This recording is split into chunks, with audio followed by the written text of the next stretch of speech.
we're going to be discussing after the Jewish people finally left Mitzrayim, they received the Torah.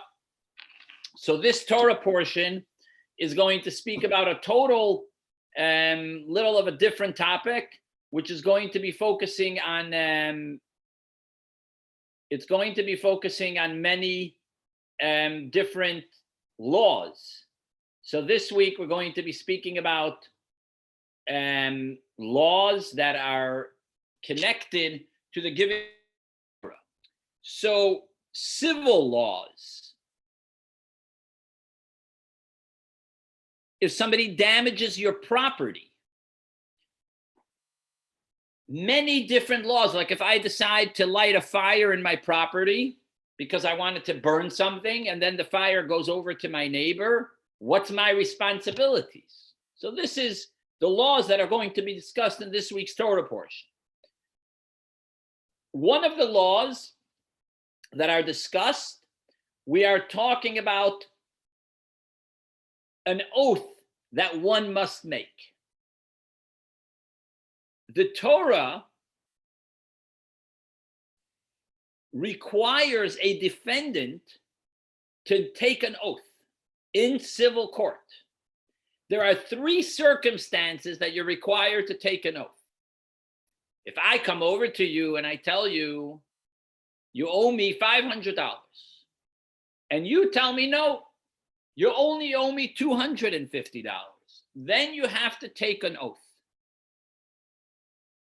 Now, another case is if you claim you don't owe anything, but I have one witness, not 2. I have one witness that you owe me the money. Then you're required to take an oath because I don't have enough witnesses. Case number 3, if I give you my dog to watch, by the way, I don't have a dog, but if I had a dog and I go over to you and I say, listen, I'm leaving town. Could you please watch my dog for 5 days? I come back home and you tell me my dog was stolen. We don't trust you. We say you either sold it or you loved my dog so much that you decided to keep it. So you put it in hiding and you claimed it was stolen.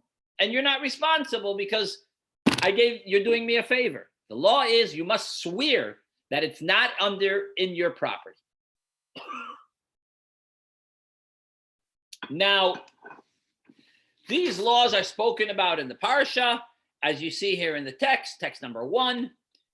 And then we learn out from these verses in text number 2 that in these 3 cases, you're required to take an oath. And think about the logic behind it. If I come over to you and I say, listen, you owe me $100. I'm sorry, $500. I gave you a loan of $500. Please pay it back. If you say you don't owe me the money, we trust you. No one has such a chutzpah to deny it. Meaning, if I was kind enough to lend you $500, you're never going to respond and say, no, I don't owe the money. You might say you owe only half. That you have the chutzpah to do. But if you say you don't owe anything, we trust you because nobody would do that in the face of the lender. Now, that's why when you do half, we accuse you and you're required to take an oath. Now, generally, as you see here in text number 3, we try not to take an oath at all. It's very serious to take an oath. We try to avoid it at all costs. There's many Jews that rather pay money that they don't owe better than taking an oath. The Jewish court would warn the parties about the severity of an oath. And as you see here in text number 3, every sin you commit, God will punish you. But if you swear false, he will not only punish you, but punish you and your family. Number 2, it says here in text number 3, every sin Hashem punishes you. But the sin of an oath, he will punish the whole world, it says. And number 3, every time you do a sin, if you have other good deeds, Hashem will say, okay, because you have other good deeds, you have other kindnesses, I will not punish you. But when you take an oath and you promise something that's false, Hashem says, I will punish you for many generations to come. In other words, we're saying how severe it is to take an oath. Oath is only a last resort. Even though the defendant knows that he's not guilty, it's better not to swear.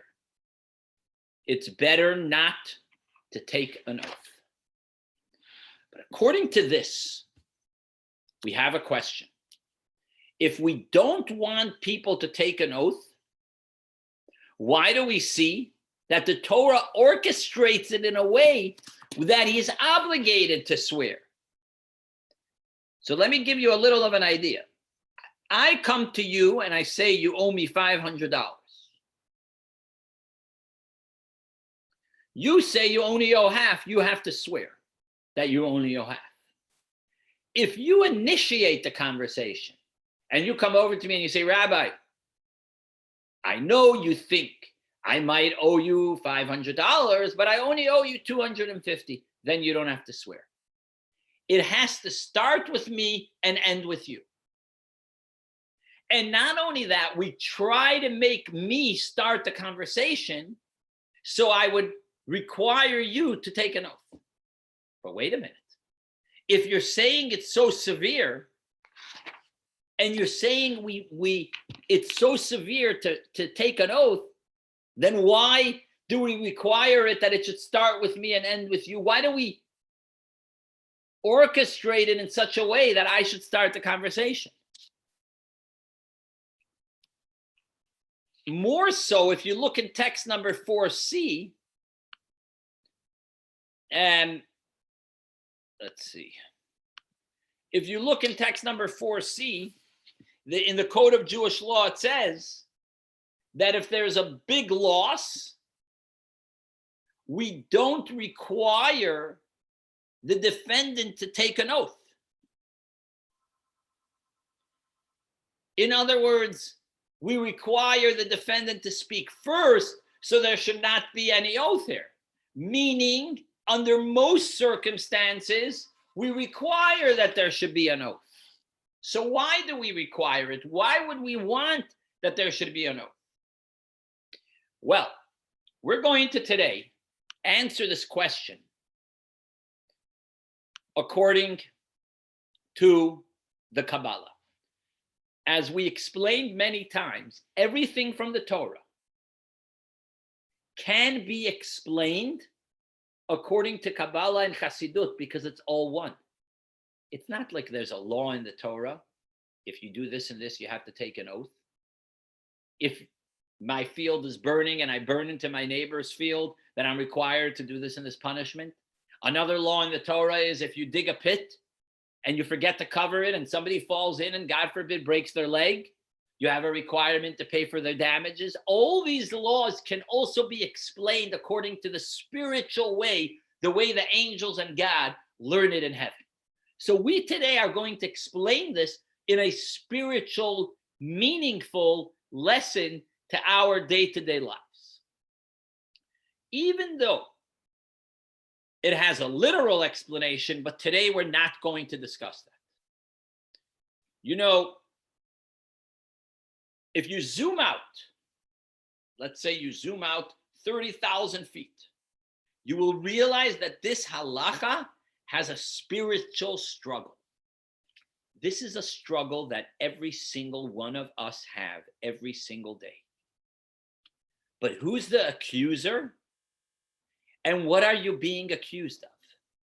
Well, every one of us, there's a voice inside us that wants to convince you to do what your consciousness tells you or what your consciousness wants. You want to cheat in business. You try to follow that consciousness that tells you to do that. It's coming from a voice inside you. A voice inside you will tell you, okay, don't bother putting on tefillin today. Or don't bother lighting the Shabbat candles. Or don't bother being honest. Sometimes we try to follow that voice. The Talmud says that the evil inclination, the Yetzer Hara, changes hats. First, he instigates us, then he's the prosecutor, and then he's the executor. So he gets us to sin, and then he goes to God and says, hey, wait a minute, look at this guy, look what he did. He deserves to be punished. In the Talmud and in many sources of the Torah, the concept of the Satan, which is the bad angel, is to accuse the Jewish people for their shortcomings and for all our negative things that we are doing. That's what he does. So we spoke about the accuser. Let's speak about what the Yetzer Hara, what our evil inclinations, complaint is. Before we said that Reuven, like I tell you, you owe me money. The Yetzer Hara claims that the moment you sin, you belong to him 100%. That's it. It's almost like you're either with us or against us. As long as you do what the Torah says and you don't sin, the Yetzer Hara, the evil inclination, has no claim on you. You're untouchable. But that minute that you sin, even the smallest sin that you do, the Yetzer Hara claims that you're in his domain. It's like you by mistake walk into someone's property, a complete mistake.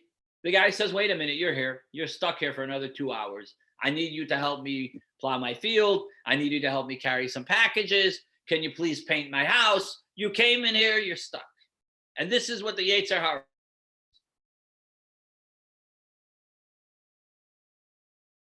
You came and you did something wrong. Now you belong to me. This is the voice inside you that wants your entire existence. Now that you did a sin, you're mine 100%. You're either on God's side or on my side. As I said before, you're either with us or against us. The Yetzer Hara, the evil inclination, wants that you should surrender completely. No more praying, no more davening, no more Torah, nothing. You're mine. Complete sin. Where do you go from here? What do we answer to this vicious voice that says you owe him everything? The answer is, you tell him, no, I only owe you half. Partial submission. What does it mean?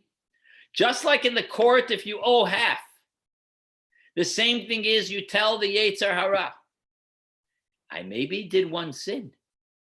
Maybe I forgot to pray today. Maybe I forgot to give charity today. Maybe I forgot to study Torah today. Maybe, God forbid, I ate something not kosher. Of course we did a sin. But it wasn't with my whole heart. It wasn't done sincerely. As the Alter Rebbe says in the Tanya, in text number 6, sin is bad. But even when you sin, your soul is still one with God. And more so, after you sin, you go back. So when the evil inclination says you are 100% invested in your sin, you tell him no. Maybe I sinned, but I'm not 100% invested. There's a part of me that has no connection to it. And just like the Talmud says, that we have more good than sin. There's a fascinating statement in the Talmud here in text number 7. Sinners, the fire of hell cannot get a hold of them. How do we know? How do we know that even if someone is sin, he cannot get caught by that fire?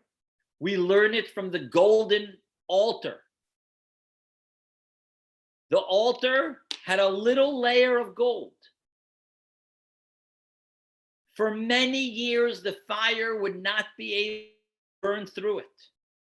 A sinner of a Jewish people is filled with mitzvot like a pomegranate. So if he's filled with mitzvot, fire of hell cannot get a hold of him because he has so many good deeds, which means we tell the Yetzer Hara, you know what? I did something wrong, but it's not who I am. I am completely good. Of course, we sin once in a while, but we're filled with good deeds. And we tell him, Mr. Yetzer Hara, you cannot claim everything. And now we know what the spiritual court is saying. You tell him as follows. Who has the oath? Someone that agrees in half. What does the oath mean to us? Literally, it means to convince that you're right. So if I tell you you owe me $500 and you say you only owe $250, you take an oath to say you only owe half. But the Torah has a deeper meaning in this. Is telling us this oath is to reveal who you really are. As the 5th Lubavitcher Rebbe explained, the oath that the soul takes before it comes down into this world, as you see here in text number 8. The soul takes an oath before it comes down. What does it mean? It means to get energy from holiness. When someone does something bad, when someone is doing something bad, it's possible that you will fall even deeper. And you will go from only half to, God forbid, being completely controlled by the evil. To counteract this complaint of the Yetzer Hara, the court tells you have to take an oath, which means light your godliness which is inside you, and nothing will ever be able to touch that godliness. And then you stand higher than the complaints of Yetzer Hara. The oath gives you strength. When we are in a circumstances that we find ourselves low, and so to speak, and the evil inclination, the Yetzer Hara wants to control you, then you take an oath which gives you strength. So we understand this according to the Torah. Yetzer Hara accuses you of sin. Number 2, the Jewish person says, no, I only owe you half, meaning my complete essence is still connected with God. I just sinned once. So what do? We take an oath to uncover our strength inside us. But wait a minute. What's about the law in the Shulchan Aruch that if there's a big loss, then the defendant speaks first, and then there's no oath? How is it connected to our whole explanation that an oath is so beautiful? Well, in the beginning of the class, we explained that an oath could be dangerous. Better don't take an oath. By the way, when you make a pledge at the Torah on Shabbat, you say Beli Neder. Neder means a promise. I say Beli Neder, I'm not taking an oath, because an oath is very serious. The same thing is spiritually. When you uncover your secret strengths that you have of spirituality, it's possible that the lofty strengths that you have might be used for the wrong things. Let's pick an example. Money could be a beautiful thing. It could be used to give charity. It could be used to buy yourself a nice pair of tefillin. It could be used to send your children to Jewish school. It could be used to have yourself a comfortable house, a comfortable car, and take care of your family. But sometimes money could be used for very bad things. Could be used to harm people, could be used to buy drugs. It could be used for many things that are not to our benefit. It could be harmful.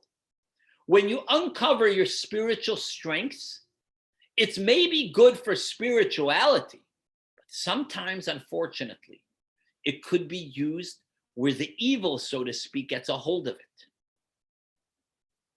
And that's why sometimes we don't want the oath. We want to just live our lives on a regular routine, so to speak. And therefore, you're scared of the oath and you rather not take the oath, and that's what means it might be a big loss. Let's explain this. There's a famous saying in text number 9. Fascinating statement from Rabbi Yochanan ben Zakkai. Rabbi Yochanan ben Zakkai was a genius Torah scholar. He was a very special man in the Talmud. He was about to pass away, and he started crying to his students, and he said, they asked him, why are you crying? He said, I'm not sure if I'm going to go to heaven or to hell. I'm not sure which direction I'm going. Wait a minute. The story is completely not understood. You're talking about a man that was so humble and God-fearing person, such an exceptional, righteous man, Torah scholar, leader of the generation. How could he truthfully worry if he's going to heaven or not? And even if it's correct that he has to worry, why talk about it now? Why didn't you bring this up 20 years ago? Now you're worried about it? You should have brought this up 20 years ago. And if you bring it up, maybe you could behave in a way where you feel like you're going to go to heaven. Why now? Of course, we know he's passing on. But why now? Now is not the time to worry about it. So the Rebbe explains a fascinating explanation here in text number 10. Fascinating. You know, in life, many times, and this is the idea the Rebbe is bringing out. In life, many times, we fall from self-observation. You say, you know what, I have to decide. Wait a minute. I'm not such a good guy. I'm not so nice to everybody. I could be a better person. I could improve my behavior. And you check, am I serving God the way I should, or maybe I'm a faker? You're checking if you serve God the way you should, or maybe you say, maybe I'm not working to my potential. Rabbi Yochanan ben Zakkai didn't even want to go into this his entire life. His 120 years, he didn't live to 120, but his whole entire life, he didn't worry about it. You know what's most important for him? To utilize every moment to his fullest, not to stop. Because he knew that there's work to be accomplished every minute. He was so busy with his mission that Rabbi Yochanan did not use any moment for anything else. He 100% lived his mission. Only in the last moments of his life, he allowed himself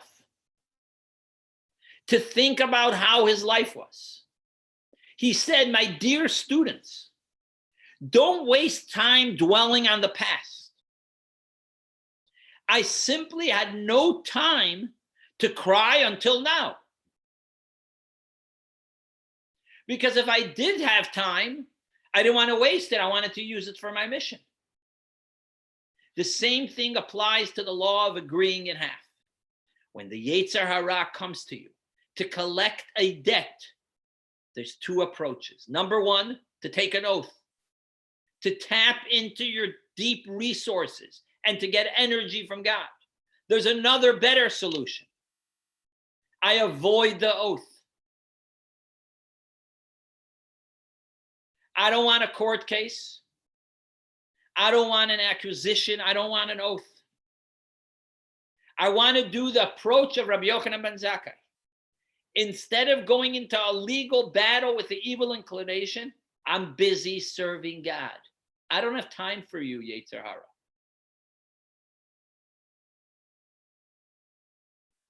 I don't have time to get busy with your complaints.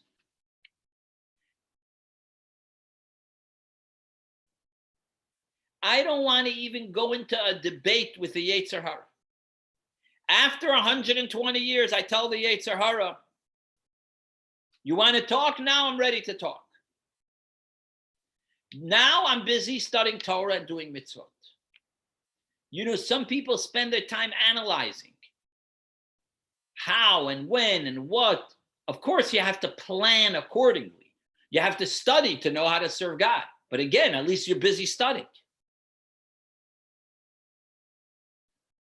This is the circumstances of significant loss that we said before. And then the defendant speaks first, and then there's no oath. You realize that there's too much here at stake. There's too much to lose when you go into a debate. Take the high road and move forward. That's it. There's no time and no energy for debates with the Yetzer Hara. When he comes to you and he says, you know what? I want you to commit this and this sin. Don't debate with him. You know, it's not right. I really shouldn't be doing this sin because if I do it, it's inappropriate. I shouldn't really be dishonest. I shouldn't really say bad about my friend. And you start going through your mind if I should do it or not. Don't even go there. Open up a book, open up a Chumash, open up a Tanya, open up something and start studying Torah. Or call a friend that you haven't called in a while and see how he's doing. Don't debate with him. You get into a debate, he gets a hold of you. You know, it says, whoever deals with a menuvel is a very negative energy person. You become like him. You start having negative energy, which in the Talmud states, if you play with mud, you get dirty. If you paint, you get dirty. So if you deal with those kind of people, you get the same energy. Unless you have the ability to change them, which is our mission to accomplish.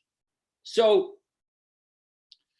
the point is, as the Rebbe explains here in text number 11, that's our mission to move forward. Focus on the energy of moving forward. Tell the Yetzer Hara, which is this voice inside you, I simply don't have time right now to feel guilty. I've got things to do. I don't have time for that guilt. This class teaches us a very important lesson in our day-to-day lives. And the lesson is as follows. I also want to mention 2 letters from the Rebbe. So let's conclude as follows. All those thoughts and behaviors that you have, and you think they're righteous thoughts, you're starting to get upset on how much bad and negativity you have. You feel guilty about your past. You're worried about tomorrow. It's all a waste of time and energy. Every time you want to get into a debate with the Yetzer Hara, again, it's a waste of time and strengths and talents that you received. If what you're thinking about doesn't add to your mission and it negates from your mission, do not get into it. Negative feelings and self-talk,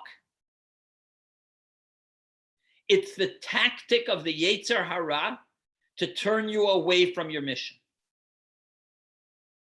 As we said, the Yetzer Hara's tactic is getting you to mess up and then let you feel bad about what you did. And through this, he drags you down, gets you to sin, makes you feel bad, and now he just dragged you down. Now you feel like garbage. You feel sad. You have anxiety. The Rebbe brought this approach to many people.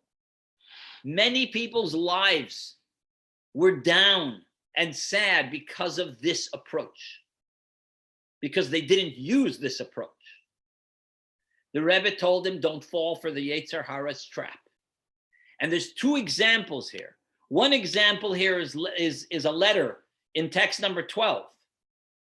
There was a woman that was an orphan that wrote to the Rebbe about her circumstances, not necessarily because she lost her father, but she wrote to the Rebbe about her spiritual life and so on and so forth. And the Rebbe told her, nothing should stand in the way of your path. If you really want to accomplish something, you will accomplish it. And the Rebbe concluded in the letter, do not think of your previous mistakes.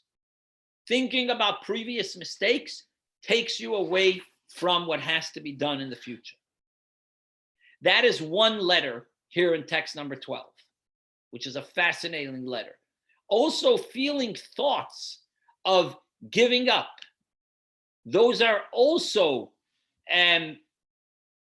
ways the Yetzer Hara tells you, raise your hands, just give up, and completely surrender. That's the Yetzer Hara. And here we have a fascinating letter in text number 13 that the Rebbe wrote to an alcoholic that said he keeps on making the same mistake again. So the Rebbe explained to him, even though you have, or you've had attempts where you've wanted to go back to the alcohol, if you've done it, it shouldn't allow you, that what you've done should not allow you to be put down. And the Rebbe explains him in length that if he feels good about himself and he doesn't focus on the negative things that he's done, he will be able to succeed to move forward. As the Rebbe elaborates on this in this letter. It's actually a fascinating letter. So, worrying and guilt are all things that are going to put us down and not allow us to move forward. And this is the idea of the oath, where the oath itself is not necessarily a good thing. People say worrying is like a rocking chair. You're very busy, but it gets you nowhere. You're just shaking and rocking, but you're not getting anywhere. The same thing is with thinking about the past. Feeling guilt is not going to help you. It's not going to get you anywhere. It's not going to make you a better person. But there are some times where we do have to, make an accounting of, like in business. You need to think about your past. You need to think about stuff you've done and how you're going to improve in income, and see how you could save money. Of course, you have to sit down and think about, what, maybe I need to pray a little better. Maybe I should, but these are all thoughts if they're going to help you. But if you feel guilty about something and it's just putting you down, then it's not going to help you serve God. Then those thoughts should not come into your mind at all.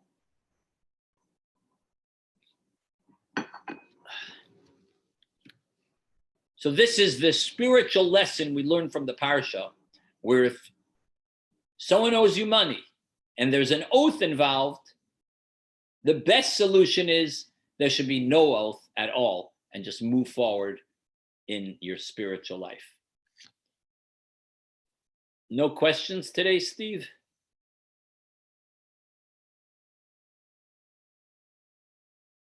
Steve? Yeah.